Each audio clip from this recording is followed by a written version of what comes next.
គេហើយក្រៅពីគេងឡើងមិនធ្វើអីទេទាមមសិនមើលមើលតែមុខក៏ដឹងហើយអូយដល់ហើយមើលមុខក្រៅពីគេងមកយប់ទៅភ្លឺអត់បានញ៉ាំអីឥឡូវម៉ោង9ហើយដាក់មកកំប៉ុងសិនបានមានកម្លាំងចេញទៅរត់លេងតួនាទីមើលកូនរួចរាល់ហើយពោលទៅឲ្យគាត់មកម៉ាំហើយរៀបចំខ្លួនឲ្យគាត់មុជទឹកមុជអីហើយគាត់លេងហើយចឹងដល់តួនាទីចង់ភៅម្ដងព្រោះអីដល់ម៉ោងហើយថ្ងៃនេះគឺបានសឡមជូរយួនមកជូរវៀតណាមមីសយើងហ្នឹងខ្មែរយើងហៅជូរយួនខ្ញុំឆ្ងល់ដែរមិនបានដាក់ឈ្មោះជូរយួនចឹងដាក់ឈ្មោះជូរខ្មែរលើដាក់ឈ្មោះជូរយួនចឹងយួនអ្នកស្លមហ្នឹងនេះហើយហ្នឹងគឺស្លត្រីទៀតហើយប៉ុន្តែប្រើបច្ចេកទេសថ្មីអត់ដាក់ត្រីម្ងាស់ជាមួយនឹងទឹកស្លតែម្ដងទេចាហើយដួសថៃទុកសិនកុំឲ្យបែកហើយឥឡូវដល់វគ្គស្លយើងថងចាំឲ្យពុះណាអញ្ចឹងស្លហ្នឹងឆ្អិនមួយមុខហើយអញ្ចឹងក៏ចង់ធ្វើថៃប្រាធូច្រាមទៅយកទៅឆាមួយសាច់ជ្រូកមកនេះងាយតែចៀនថៃប្រាធូឲ្យឆ្អិនទៅច្រាមសាច់ជ្រូកឲ្យម៉ត់ទៅ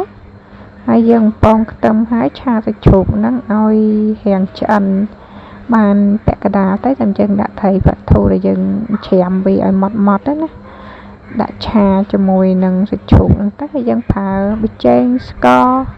ទឹកត្រីអីធម្មតាទៅហើយលាយជាមួយនឹងទឹកក្រូចឆ្មាក៏បានទឹកពិលទុំក៏បានដែរចាក់វាចូលទៅថែមទឹកខ្ទឹមបន្តិចឆាឲ្យឆ្អិនទៅតែប៉ុណ្ណឹងរួចរាល់ហើយវារសជាតិវាប្លែកនិយាយរួមទៅវាមួយយ៉ាងម្នាក់ជាមួយនឹងយើងបុកថៃប្រាធូជាមួយនឹងត្រប់ពុតញងអានេះគ្រាន់តែយើងឆាចឹងទៅយើងជ្រលក់ផ្ទាប់ជាមួយនឹងផ្លែលក់យើងទៅផ្លែលក់យើងចង់លក់ជាមួយអីក៏បានដែរថ្ងៃហ្នឹងខ្ញុំមានតែត្រប់វែងហើយនឹងប្រសក់ពេកក្តោបឃើញនៅសល់ក្នុងទូប្រហែល 2-3 មុខហ្នឹងក៏នឹកឃើញធ្វើថៃប្រាធូហ្នឹងទៅតែពិតកម្រងហ្នឹងទិញថៃប្រាធូហ្នឹងមកចៀនទេចៀនហូបធម្មតាណាប៉ុន្តែថាឃើញបន្លែនៅសល់ក្នុងទូអញ្ចឹងក៏នឹកឃើញឆ្នៃទៅឲ្យបាន3មុខ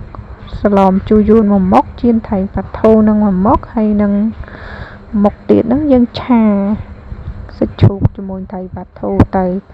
អញ្ចឹងឲ្យបាន3មុខទៅវាតំណងញ៉ាំណា